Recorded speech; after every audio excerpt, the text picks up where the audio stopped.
ये गांव है साहब, चारों तरफ खेत ही खेत हैं। और वो दूर ये रास्ता जो गया है, ये मेरे गांव के लिए गया है। और मैं गांव से अब दिल्ली आ रहा हूं वापस।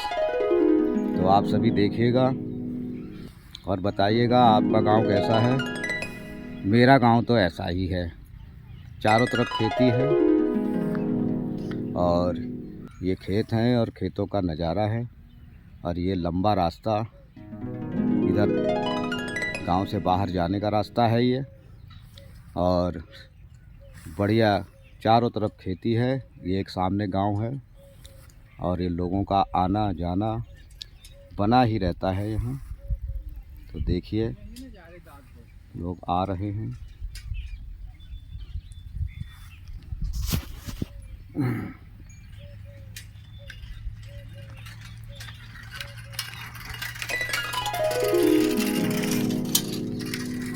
गांव का नज़ारा, खुशियों का नज़ारा।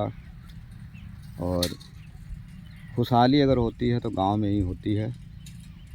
और मस्त खेत हैं चारों तरफ। इस समय खेतों की बुआई चल रही है। आलू की जो फसल होगी, तो सारे खेत अभी खाली पड़े, इनकी जुताई होगी, बुआई होगी, फिर इनमें आलू लगेंगे। आलू का जो क्षेत्र है वही मेरा गांव है, जहां आलू की पैदावार ज़्यादा होती है और गेहूं की। तो गेहूं और आलू की पैदावार के लिए गांव हमारा जो पड़ता है वो उसी क्षेत्र में है, जहां आलू और गेहूं की पैदावार ज़्यादा होती है। वो है ज़िला फर्रुखाबाद। ज़िला फर्रुखाबाद। और गांव है नगलाबाग रठौरा, खिमसेपुर के पास। तो यही मेरा गांव है, खिमसेपुर के पास, यानी बेवर से 12 किलोमीटर पर पड़ता है मेरा गांव। तो आप सभी देखिएगा। ये रास्ता, पूरे रास्ते पे खड़ा हूँ मैं। गांव में शुद्ध हवा, ताज़ी हवा के साथ होता है ये गांव। वो दूर दूर तक आपको कहीं भी पॉल्यूशन नज़र नहीं आएगा। Pollution free BP comedian. Like करें, शेयर करें और बताएं मेरा वीडियोस कैसा लगा आपको ये। हाँ तो दोस्तों, अब हम चल पड़े हैं अपने गांव से इटावा के लिए। तो रास्ते का यह सफ़र है। तो यह वीडियो आप जब वॉच करेंगे तो आपका समय कट जाए, तो मैं बीच में अपनी वॉइस के द्वारा आपको बताता जा रहा हूँ कि ये जो मेरा गांव है इसमें काफ़ी विकास चल रहा है। काफ़ी ढेर सारी कंपनियां यहाँ आई हैं और बड़े बड़े प्रोजेक्ट चल रहे हैं। यहाँ पर बड़ी बड़ी कंपनियों के काम चल रहे हैं। तो आप सभी देखिएगा वीडियो में। बड़ी बड़ी कंपनियां अपना काम कर रही हैं यहाँ। बड़ी बड़ी कंपनियां बन रही हैं यहाँ, ताकि आसपास के गांव के क्षेत्र के लोग बाहर न जा कर के यहीं इन्हीं कंपनियों में अपना काम करें और सुरक्षित रहें। दूर दूर दराज जा जा कर के लोग परेशान हो जाते हैं। तो अब इस समय की जो सरकार है वह अपने अपने क्षेत्रों में विकास कर रही है। तो हमारे भी गांव में विकास कार्य चल रहा है। ढेर सारी कंपनियों के काम चल रहे हैं। और ये जो मेरे गांव का क्षेत्र है, यहाँ बड़ी बड़ी कंपनियां आई हुई हैं और काम चल रहा है। तो यह क्षेत्र है धीरपुर चौराहे का क्षेत्र है। यहाँ आसपास चारों तरफ बिल्डिंग और कंपनियां बन रही हैं। यह कोल्ड स्टोर है और यह जो है आपका चौराहा आने वाला है। इस चौराहे से हम हाईवे पर जुड़ जाएंगे और यह हाईवे इधर बरेली से लेकर के फर्रुखाबाद होते हुए इधर इटावा की तरफ जाता है। हम अब चौराहे पर आ चुके हैं और इस चौराहे से मुड़ेंगे बेवर की तरफ के लिए, और एक तरफ गया है वह फर्रुखाबाद के लिए गया हुआ है। तो अब हम बेवर की तरफ मुड़ेंगे और यहाँ मुड़ गए हैं और मुड़ के हम चल रहे हैं, सफ़र कर रहे हैं। तो आप सभी देखिएगा। सफ़र भी कट रहा है और मैं अपनी वॉइस भी दे रहा हूँ, तो मेरी वॉइस के साथ आप देखिएगा। ट्रैफिक की आवाज़ भी है क्योंकि मेरा भाई जो है बाइक चला रहा है और मैं वीडियो शूट कर रहा हूँ। तो यह जो सीधा रास्ता अभी बेवर पहुँचेगा और हम अब बेवर पहुँचने ही वाले हैं। बीच में एक काली नदी पड़ती है, उसको पार कर चुके हैं हम, अब बेवर की तरफ पहुँचने ही वाले हैं। तो कुछ ही समय में हम बेवर पहुँचेंगे। यह देखिए बेवर आ गए हैं बिल्कुल, बेवर में घुसने ही वाले हैं हम। तो देखिएगा आप, बेवर पहुँच गए हम। बेवर पर आगे जाकर के एक चौराहा आएगा। इस चौराहे का नाम है पृथ्वीराज सिंह चौहान चौराहा का चौराहा है वो। इस चौराहे से एक रास्ता कानपुर के लिए गया है, जो जीटी रोड के माध्यम से है, और एक रास्ता दिल्ली के लिए गया हुआ है। तो हम अब दिल्ली की तरफ जाएंगे ना कानपुर की तरफ जाएंगे, हमें जाना है इटावा की तरफ।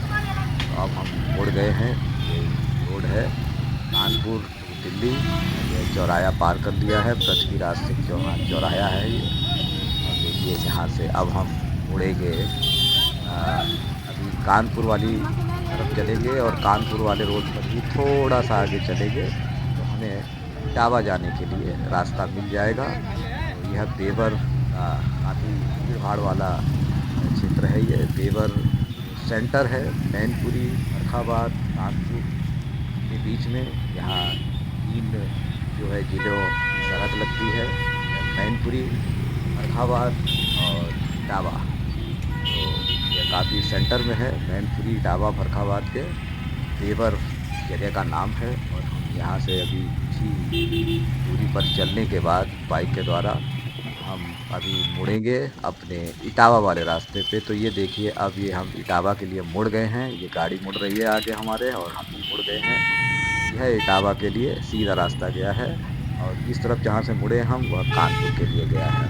देखिएगा आप, अब हम इटावा की तरफ चल पड़े हैं अच्छी खासी स्पीड के साथ। तो हम ज़्यादा स्पीड से नहीं चलते हैं, 40 से 50 की स्पीड से ज़्यादा नहीं चलते हैं, क्योंकि मेरा भाई अच्छे से बाइक चलाता है, हेलमेट वगैरह लगा करके बाकायदे। क्योंकि देखिए, अपनी सुरक्षा और अपने साथ वालों की सुरक्षा के लिए हमें बाइक को ज़्यादा तेज़ नहीं चलाना चाहिए। और हम अब सफ़र कर रहे हैं, इटावा की तरफ रवाना हो रहे हैं। और यह देखिए सामने एक आपको पुल दिखाई दे रहा होगा, बिल्कुल सामने। तो यह पुल जो है अब बेवर के बाहर से जीटी रोड निकाला गया है, तो यह जीटी रोड का पुल है सामने, और हम इसके नीचे अभी पहुंचने ही वाले हैं। और देखिए हम पहुंच ही रहे हैं। तो यह जीटी रोड अब हम बाहर से निकाल दिया गया, पहले बेवर के अंदर से ही रास्ता था। तो यह बेवर के बिल्कुल बाहर से यह जीटी रोड निकाला गया है। अब हम यहाँ रुकेंगे कुछ खाने पीने का लेने के लिए। तो क्योंकि बच्चा साथ है, तो बच्चे को कुछ खाने पीने का दिला दें। तो हम यहाँ रुके और फिर चल पड़े हम यहाँ से इटावा की ओर। तो देखिए हमारे आगे भी काफ़ी बाइकें चल रही हैं, महिलाएं बैठी हुई हैं। और महिलाएं, क्योंकि इस समय जो है भैया दूज के समापन का समय है, तो भैया दूज कर कर के अपने अपने घर जा रहे हैं। तो बाइकों से जा रहे हैं, कुछ लोग कारों से जा रहे हैं, बसें भी हैं मगर बसें बहुत कम हैं। क्योंकि यूपी में जो है बसें ज़्यादातर रोडवेज की ही चल रही हैं, प्राइवेट बसें बिल्कुल नहीं चल रही हैं। इसीलिए बसों का जो है अब इस समय हिसाब किताब रोडवेज का ही रह गया है। तो रोडवेज और बसों का ही जो है आवागमन है, तो वह बसें अपने समय से चलती हैं। तो लोग अपने ही वाहन से ज़्यादा जाने की कोशिश कर रहे हैं, क्योंकि बसों का कोई टाइम टेबल है भी, तो फिर लोगों को तो घर पहुंचना ही है। तो बसों में भी भीड़ भाड़ ज़्यादा है इस समय। लोग बाइकों से अपनी महिलाओं के साथ जा रहे हैं। देखिए आगे एक महिला चल रही है, और उससे आगे एक ट्रक चल रहा है। तो इसी तरह से आप लोग देखिएगा कि हमें सफ़र करना चाहिए अपने कंट्रोल के हिसाब से। और मैं अभी इटावा की तरफ ही प्रस्थान कर रहा हूँ, और इटावा कुछ ही पलों में पहुँच जाएंगे हम। पहले पड़ता है बेवर से हम जब इटावा की तरफ चलेंगे तो कुसमरा पड़ेगा, और कुसमरा के बाद किसनी। और ये देखिए किसनी के चौराहे की तरफ हम पहुँच रहे हैं। किसनी से फिर आगे जो है इटावा ही है। तो मात्र हमारे गांव से इटावा की दूरी 75 किलोमीटर है। यह दूरी बाइक से तय कर लेते हैं आसानी से। और फिर इटावा से हम जो है बाई ट्रेन रवाना हो जाते हैं, क्योंकि फिर वहाँ से हमें आसानी से ट्रेन मिल जाती है, क्योंकि ट्रेन हमें चेंज नहीं करनी पड़ती। इटावा से सीधी दिल्ली के लिए होती है। नॉन स्टॉप की ट्रेनें हैं बहुत सारी, और वाली भी हैं, तो हम इटावा में एंट्री कर चुके हैं। इटावा का ये रेलवे का पुल जो मालगाड़ी का बाईपास पुल बनाया गया था रेलवे का, वह है, उसको पार किया है।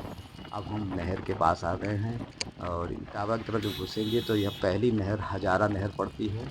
इस हज़ार नहर पर अभी काम चल रहा है, पुल का काम चल रहा है। यहाँ काफ़ी जो है अभी व्यस्तता रहती है, ट्रैफिक जाम हो जाता है क्योंकि अभी पुल बना नहीं है और हम अब इटावा की तरफ आ गए हैं। 1 दिन रुकेंगे और रुकने के बाद यहाँ से रात में ट्रेन में सफ़र करेंगे दिल्ली के लिए। तो अब हम देखिए पहुँचने ही वाले हैं अपने घर। कॉलोनी में घुसते हैं, कॉलोनी से थोड़ा-सा आगे चलने के बाद हमारा घर है।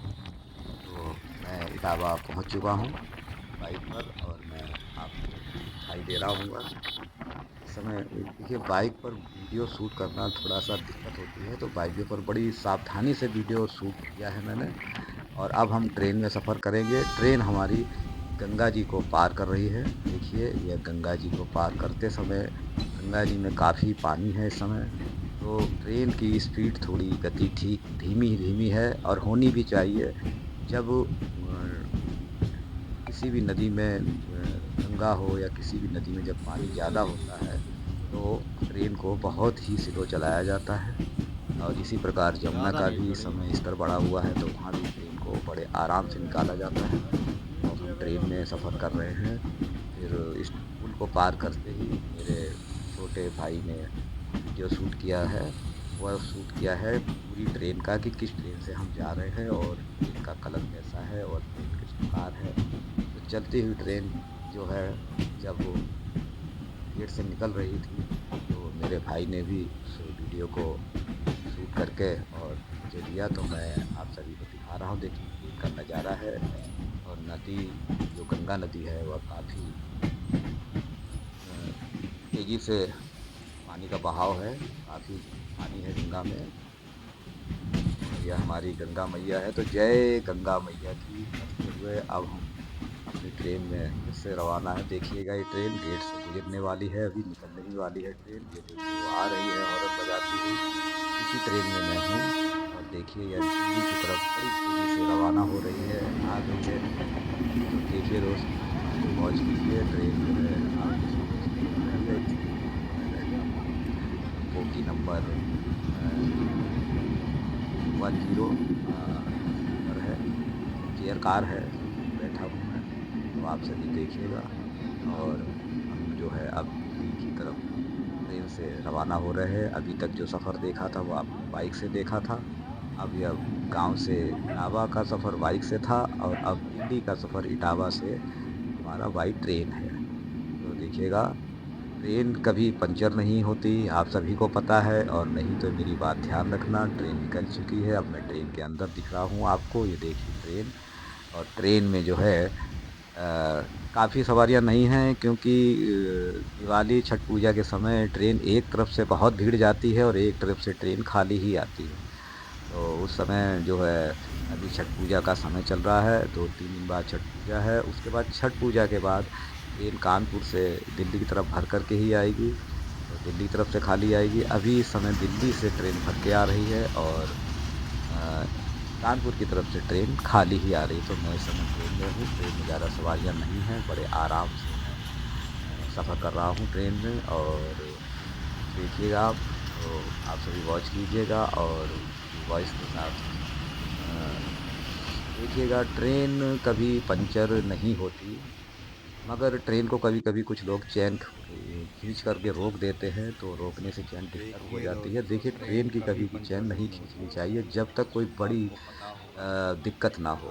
क्योंकि बहुत से लोग अपने जो है गंतव्य पर आ गया, अपना ट्रेन नहीं रुक रही है तो चेन खींच देते, तो ऐसा नहीं करना चाहिए। ट्रेन हमेशा अपने गंतव्य पर ही रुकती है, तो आप सभी ट्रेन पर जब भी सफ़र करें तो ऐसी गलती कभी ना करें कि ट्रेन का चेन खींचे।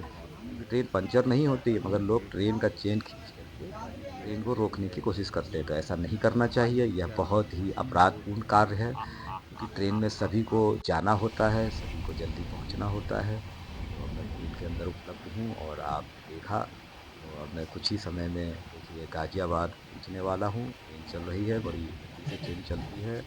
ट्रेन की गति जो है लगभग 100 से ऊपर होती है। 120, 130, 120, 130 तो ट्रेन की गति चल रही है और हम अब कुछ ही समय में गाज़ियाबाद पहुँचेंगे। गाज़ियाबाद में ट्रेन की गति कम हो जाती है, तो पकड़िए गाड़ी, गाज़ियाबाद रुकती नहीं है। ये लीजिए हम पहुँच गए गाज़ियाबाद, गाज़ियाबाद से ट्रेन गुज़र रही है। दूसरी तरफ जो है एक लोकल ट्रेन खड़ी हुई है और हमारी ट्रेन प्लेटफ़ार्म नंबर 7 से गुज़र रही है। आराम से हम आ रहे हैं और देखिए ये ट्रेन स्लो होती हुई आराम-आराम से जाएगी। कहीं लोग कूदने की कोशिश करते हैं लेकिन ऐसा नहीं करना चाहिए। चलती ट्रेन से नहीं कूदना चाहिए। गाज़ियाबाद पर स्लो मजबूरी होती है ट्रेन की क्योंकि इस समय गाज़ियाबाद पे काफ़ी व्यस्तता होती है ट्रेनों की, तो काफ़ी तेज़ी से ट्रेन नहीं निकलती है। आराम-आराम से स्लो होकर ही हर ट्रेन निकलती है यहाँ से। तो कुछ लोग ट्रेन से कूदने की कोशिश करते हैं, तो ऐसा नहीं करना चाहिए। रेलवे यह बात कहता है कि आप ट्रेन में सुरक्षित रहें, जब तक ट्रेन ना रुके तब तक आप नहीं रुकिए और मैं देखिए अब अपने घर आनंद रोता हुआ घर पहुँच गया हूँ। वीडियो लंबा ना हो जाए इसलिए मैंने घर का दिखाया, अभी सफेदी का काम होना बाकी है, क्योंकि घर पर सफेदी का काम अभी बहुत दिन से नहीं हुआ, बारिश की वजह से घर काफ़ी देखिए गंदा हो गया है और ये फ्लैट है मेरा 5वीं मंजिल पर, तो मैं फ्लैट पर पहुँच चुका हूँ और आप सभी ने जो वीडियो वॉच किया उसके लिए बहुत-बहुत आभारी हूँ। इसी तरह आप सहयोग कीजिएगा, वीडियो वॉच कीजिएगा। मैं हूँ बीपी कॉमेडियन और मेरे चैनल पर भी जाइएगा। चैनल पर मेरे शॉर्ट्स वीडियो देखिए, लॉन्ग वीडियो देखिए, लाइव पर आया कीजिए। मैं तीनों जगह काम करता हूँ। तो आप सभी ने वीडियो वॉच किया उसके लिए बहुत-बहुत आभारी हूँ। राधे-राधे। लाइक कीजिए, कमेंट कीजिए, सब्सक्राइब कीजिए, शेयर कीजिए। BP comedian. तो आप सभी स्वस्थ रहें, खुश रहें, मस्त रहें, राधे-राधे और इन्हीं शब्दों के साथ आपसे विदा लेता हूँ। अगला वीडियो मेरा फिर से जल्दी आएगा, तो वीडियो वॉच कीजिएगा। नमस्ते, राधे-राधे, राधे-राधे। बीपी कॉमेडियन का सबको प्रणाम।